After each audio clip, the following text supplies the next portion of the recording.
The next case is in re JP, MOJ, MAJ, EJ, TJ, AJ, MAJ, and JJ. Each party will have 15 minutes to present their arguments. The appellant may reserve up to 5 minutes for rebuttal. If you do plan to reserve time, please let me know as I will be keeping track of time. The arguments are being recorded. When you present your argument, please introduce yourself, keep your voice up, and remain behind the podium. You should not use the names of children, minors, and victims during your argument. You can refer to them by initials or terms like the child. We have read your briefs and are ready to proceed when you are. Also, I know there's a mother and father both filed a brief, so I think it was you were instructed to split that time how you deem fit. Thank you, Your Honors. We will split 10 minutes and 5 minutes. 10 minutes for mother, 5 minutes for father. So do you want the 5 minutes to be with the rebuttal time then, or straight 15 minutes through? Straight 15 minutes through, I would No rebuttal. think. No rebuttal. All right, thank you. You may proceed. May it please the court, opposing counsel, I'm attorney Joseph F. Salzgeber, and I represent Mother Maya Persons in this matter. We're essentially arguing with respect to both assignments of error that the trial court erred and abused its discretion by terminating mother's parental rights and granting permanent custody of the two youngest children to the Medina County Job and Family Services instead of granting custody to mother, or at least allowing her additional time to obtain suitable housing. With respect to assignment of error number 2, the only change in that is the granting of legal custody of the 4 other older children to the Medina County Job and Family Services instead of granting custody to mother or allowing mother additional time to obtain suitable housing. So from that, I take it we agree that JP and MOJ are both now over 18 and outside of the jurisdiction of the court? Yes. When this matter originated, Your Honor, back in February of 2022, all of the children were minors, and now only 6 of them are minors. So with respect to MO, capital J, that child is now an emancipated adult. So we're only talking about the youngest 6 children who range in ages from 5 to 16 years old at this time. This case is tragic in that both mother and father are being, basically their economic circumstances are the reason why the children were removed from them. There were dental issues. They had been evicted from their dental issues for all the children. They had been evicted from their housing in Medina, and were living in a hotel where mother worked on Route 18, Motel 6. Motel 6. At the time the agency filed a complaint in February of 2022, it was acknowledged that there was no malnourishment of any of these children. There was no physical abuse. It was just the circumstances in which they found themselves due to poverty and being evicted from their previous residence. Were they enrolled in school at that point in time? At that point, they were not. A lot of this happened, it was during COVID, they lost their housing, and then they had to make do by moving to... Is the record clear when they had last been enrolled in school? I believe it is, Your Honor. So they were not enrolled in school. The schooling and the dental issues were the main drivers of the... And that's what let me follow up with that. I'm a little confused. They moved during COVID because they were evicted? They were evicted during COVID. Were they in school before being evicted? That is my understanding, yes. Okay, so they were enrolled in, what was the school? Medina City Schools. And on top of that, I'm sorry, on top of that, then I have another question. If they were, if there were economic circumstances involved here, were they registered or had they applied for public assistance? There was some indication on the record that they had applied for public assistance. And did they receive it? They received some public assistance during the course of the case. Well, I was just wondering because that would come into play with Medicaid in regard to the dental problems that the children had. I think ultimately Medicaid did pay for the dental. Right, but the point is, why didn't they use economic circumstances to prevent them from getting your children's teeth fixed if they had Medicaid? That is true, Your Honor. They did not take care of children's teeth properly. The gist of our argument is that we have a situation here where we have a mother with no criminal record. She had all negative drug testing. She was gainfully employed, albeit Did part-time. she missed a fair amount of the drug tests? I mean, I appreciate all of them were negative, but was she consistent on attending and cooperating with drug tests? Initially she was, and then at some point she stopped. I think there was some difficulty with transportation for much of this. The hardship where she would have to take off work to comply, and did not have a vehicle. She now does have a vehicle, but it was acknowledged during the course of all the testimony that she never tested positive for any type of drug whatsoever. The prosecutor's brief was unclear to me, the state brief. Did she ever refuse, or she just couldn't get there and didn't take them? It appeared she could not get there. That she took all the drug tests that were asked of her. She passed all of them. She only missed one visit at the visitation center out of 100 over the 18-month course of the proceedings from February of 2022 until custody was awarded to the agency in January of 2024, so almost 2 years. At the time of the hearing, were she and father still a couple planning to live together? Yes, there was some evidence that father had resided up in Cleveland for some time, but they were a couple. Actually, the doctor who performed the pairing evaluation, Dr. Thomas, indicated that if mother completed the plan, that the psychologist believed that she would be capable of parenting the younger children. But wouldn't he still be in the household? He would still be involved, yes, or be in the household. So I think what, at least from my understanding, Judge Lanzinger's question, wasn't part of this that he had to leave. In other words, she couldn't be an effective parent with him in the household, right? Right, there was some concern about him using cocaine. He tested positive for cocaine at one point. He had a marijuana card, medical marijuana card, so he was using marijuana, and there was concern about that being around the children. Mother did her very best, apparently, to comply with the parenting plan. She takes her prescribed medication for PSTD, anxiety, and depression. She did the parenting classes, everything that was required of her. The main holdup was housing. It's just, there's a shortage of housing, low-income housing in Northeast Ohio in particular. And she was on a waiting list for Canton as the hearing in September of 2023 was underway. And, we feel that had more time been allowed by the court, that a different result would have been appropriate. We would ask that this court reverse the finding of permanent custody and remand back to the Medina County Juvenile Court for further proceedings to allow my client time to obtain the necessary housing. Thank you.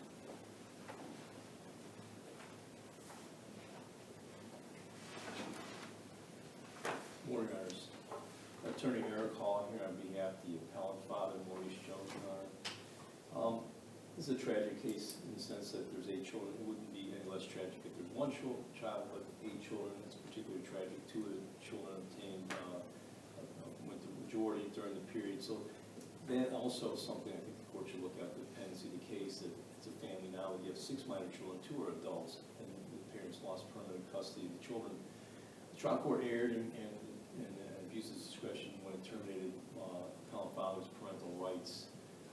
Appellant father was committed to the case plan. I mean, they had financial difficulties, as appellant mother's counsel had indicated. Poverty, okay, is what they were suffering from. And of course, COVID-19, you combine the 2 situations together, poverty and the COVID situation, made things extremely difficult on them. But I think it's important to note that there were over 100 visits with the children.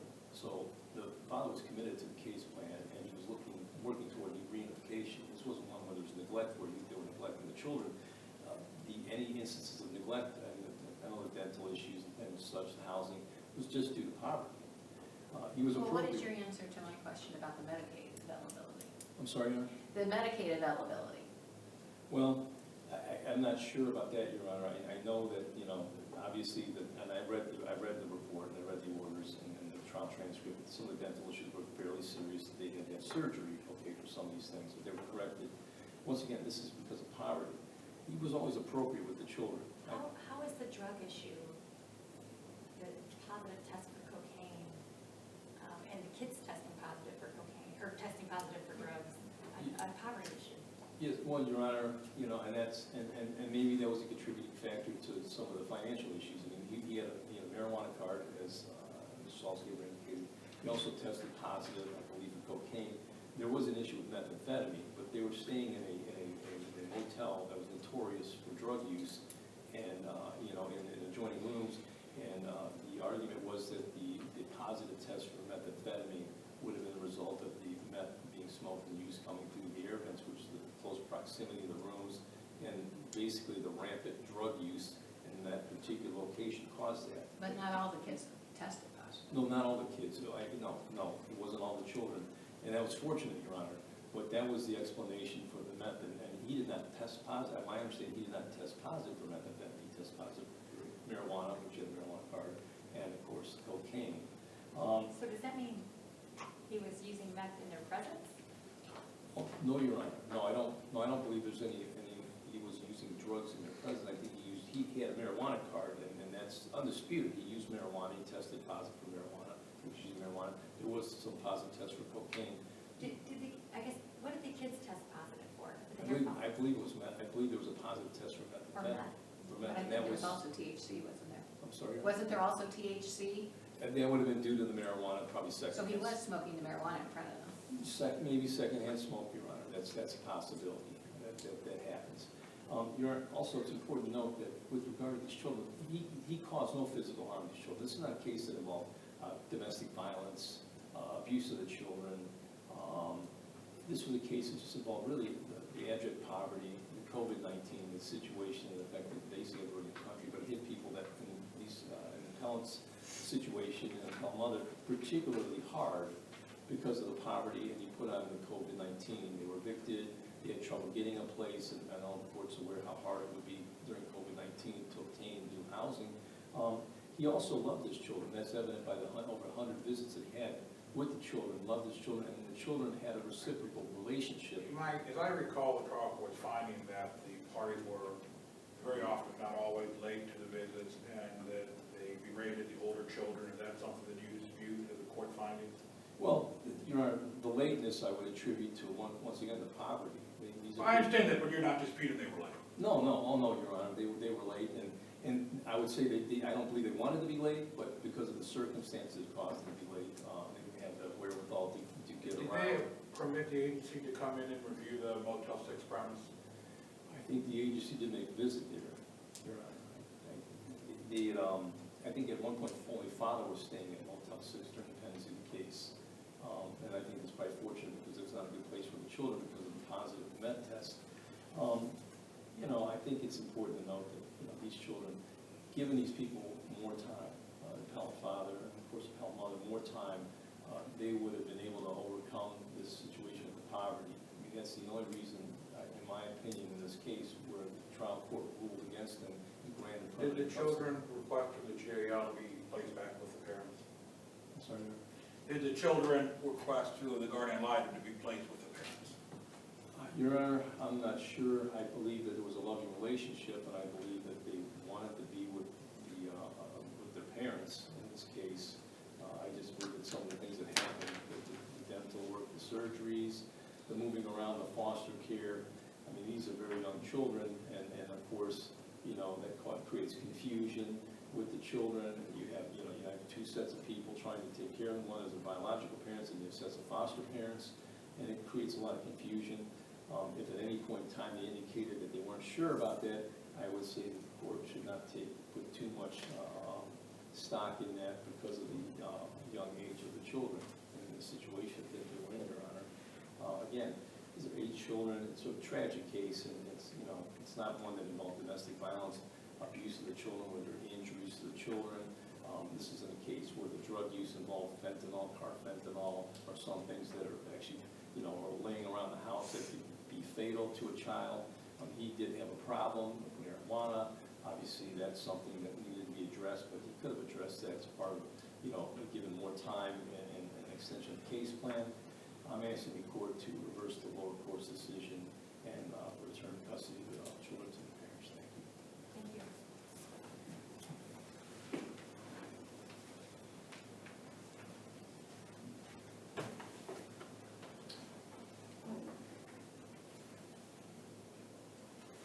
May it please the court. My name is Tim Smanik. I represent Medina County Department of Job and Family Services in this matter.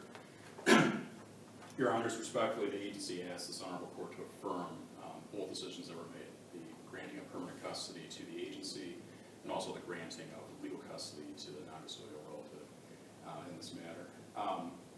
Your Honor, overall, respectfully, it is the agency's position. This is not the exceptional case where the trier of fact lost its way or it was an abuse of discretion. Also, respectfully, I think there is one aspect all counsel can agree on. This was a tragic case, albeit for very different reasons. Agency does not believe this was a tragic case solely based on the concept of poverty. This case was tragic because of what these children went through. Starting with the housing issue. Let me ask you a quick question. Absolutely. The trial court found the children had been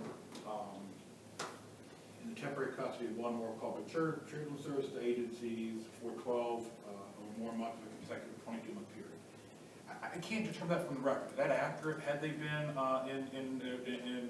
then the court went on to say, even if not, there's also alternative basis. So is it accurate they were within 12 to 22 months with an agency? It was, Your Honor. I think that needs a little bit more specificity to it, and if you allow me. Sure. The children were moved in February of 2022. They were placed in the agency's temporary custody in June 3rd of 2022. So February 22, you say removed. Yes. They were placed in some form of temporary foster care at that point, or are they still with the parents? So they were not with the parents, Your Honor. They were all removed. And I will note, that, and I apologize for the number of children, the facts could become confusing.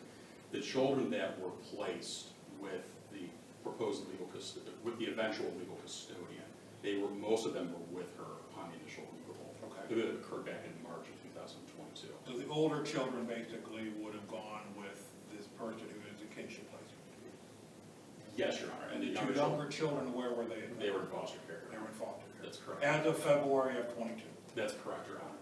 So I believe more so at the time the court heard the agency's motion for permanent custody in September of 2023. I think certainly by that point in time, there was the requisite 12 of 22. How about when the motion was filed? Had they been? When the motion was filed, no, Your Honor. That was a little bit less. It was actually 11 months. It was January 24th of 2023 is when the agency filed its motion, so it did not have the requisite 12 of 22 at that point in time. But the agency also filed its motion that in the alternative, the children cannot and should not be placed back with the custody of the parents. And is our case law dealt with the 12 or 22 month period at the time of filing the motion or the time of the hearing? The time of the hearing, Your Honor.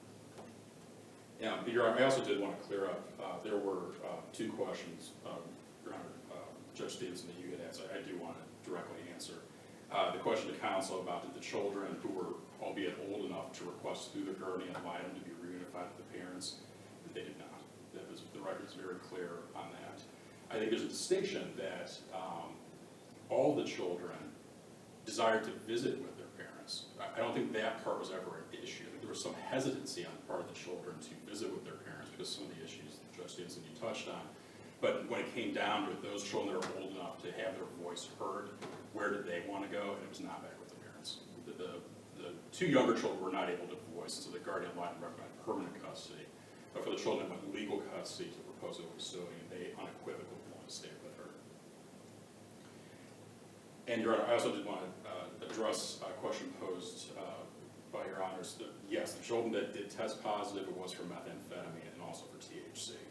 which I think goes back to one of the global issues on this case, was that since it started in this motel room, this case stayed in the motel room the entire time. And I think that led to so much instability for these children, and there was so much that went with that.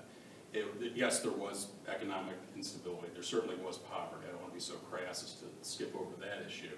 But that being said, these children were not enrolled in school, they were being medically neglected. This lack of dental care rose to the level of medical neglect that Judge Dunn took particular note of it in the journal, calling it atrocious. And these children were, I think it's pretty much a commonly accepted fact that dental pain is significant to anyone. So these children that were, it was even visible. They had rotting teeth, exposed roots. These children were suffering every day. And even at the time of trial, when mother took the stand, she was essentially telling the court it was no big deal. So I don't see where the tragic nature of economic hardship falls into all of that. These children were very clearly suffering. And Were the kids in fact enrolled in school before the eviction? Before the eviction, I believe they were, Your Honor, and I believe that when they moved as a result of the eviction, I think that it was a combination of they changed school districts for some and they were not re-enrolled for others. But the reality was they were not attending school, was the basis when they came into the agency's care. And how long of a period was that, from eviction to the file?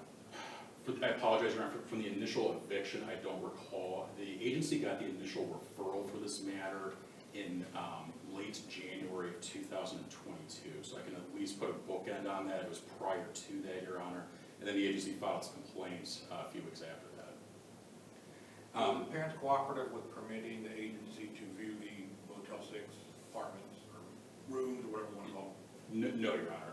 In fact, the record was clear that there were two things. One was, did the parents ever allow the agency to view the motel rooms on an unscheduled random basis, unequivocally? No, they never allowed that, not one time. In terms of scheduled visitation to allow the agency to set a time with the parents, yes, those were scheduled. They canceled between 60 and 70% of those. And I just want to reiterate, the agency was never allowed to have an unannounced visit to see what was actually going on in real time. A lot of that was left up was still in question. And I think that goes to why this issue of the parents voluntarily withdrawing themselves from services, in particular the drug screens. There were never any motions filed asking the court to drop them down, amend the case plan, saying we can go from once a month, twice a month to once a month. They just said we don't need it anymore, so they just stopped going. The agency does not contest the fact that mother only submitted negative drug screens in this matter. The issue is, in April of 2024, she just stopped going, just all out. So yes, she can say I have negative screens, but there's a giant question mark for the rest of her sobriety for the rest of the pendency in this case. Same issue for father, he just stopped going. And that carries over to their compliance with the mental health aspect on their case plan.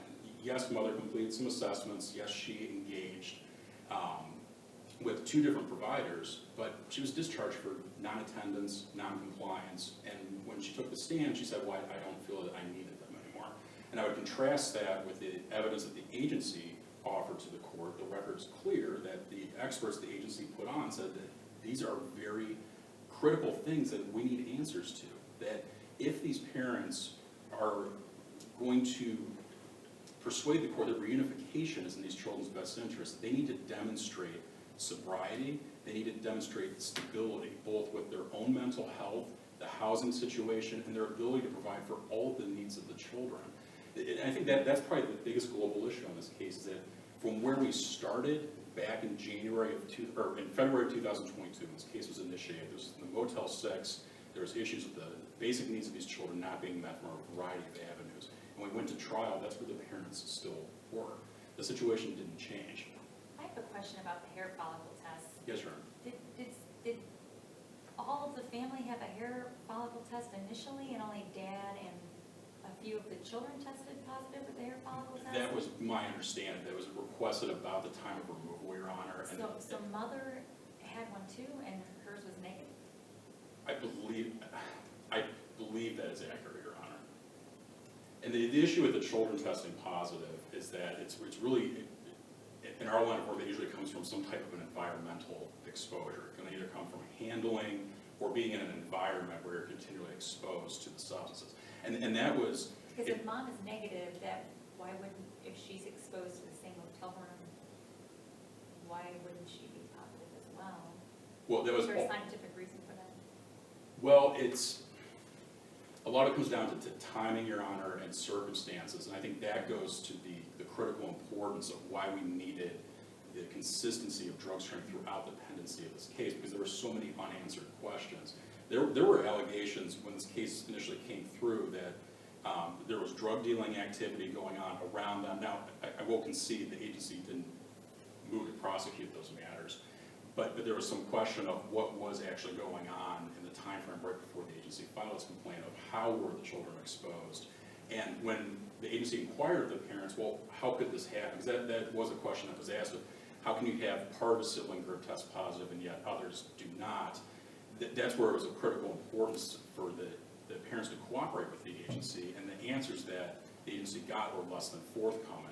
And I would also offer to the court, the record's also clear that the answers the parents gave were also not forthcoming to Dr. Thomas when they completed their parenting evaluations. And she called a lot of their questions, or a lot of their answers into question. And that's why she was saying, in order for reunification to occur, we need stability. We need sobriety. We need continuation of mental health services so that this court can feel satisfied these parents have done everything to justify reunification with their children. And it's the agency's position that just simply was not done. Can I clarify just one thing to make sure I'm right? Yes, ma'am. And that is that the two youngest children are the ones that the hair follicle test came back positive, right? I apologize, I don't recall at the time. I have to look at the record for that. Thank you. Your Honor, the other issues of, the other issue, this main issue being of housing, a lot has occurred at the 11th hour. The agency, the record is clear, the agency offered resources. Dr. Thomas offered the parents resources, and it wasn't until we were on the eve of trial that suddenly we're hearing talk of wait lists and emails coming around. The parents had 2 years, and even at the time of trial, in September of 2023, both of these parents were still residing in the Motel 6 in Medina. That situation had not changed. So the court was really left with, yes, there were options available. The court could have reunified, but when the parents took the stand and said, well, at least mother did, said, I don't need mental health services. I'm going to withdraw myself from that. I stopped going to drug screens, but hey, 20 of them were negative. I'm going to leave out the fact that I skipped all of those. And there's a fundamental lack of any type of recognition of the dental needs of these children. Even after all that time had gone by, even after all these parenting classes had been completed, and these assessments done, the day of trial, that's when we should have been hearing from these parents of, yes, we see what happened and it will never happen again. There wasn't even a recognition when they sat and listened to days of testimony from experts from across various fields. These children were not in good shape when they came into the agency's care. And I think that's another important point the agency wishes to make in this matter is we can see, yes, it's tragic that we had to remove these children. And I will never stand before a court happy that we're asking to terminate parental rights or affirm parental rights. But in this case, we have the luxury of seeing what does stability look like for these children.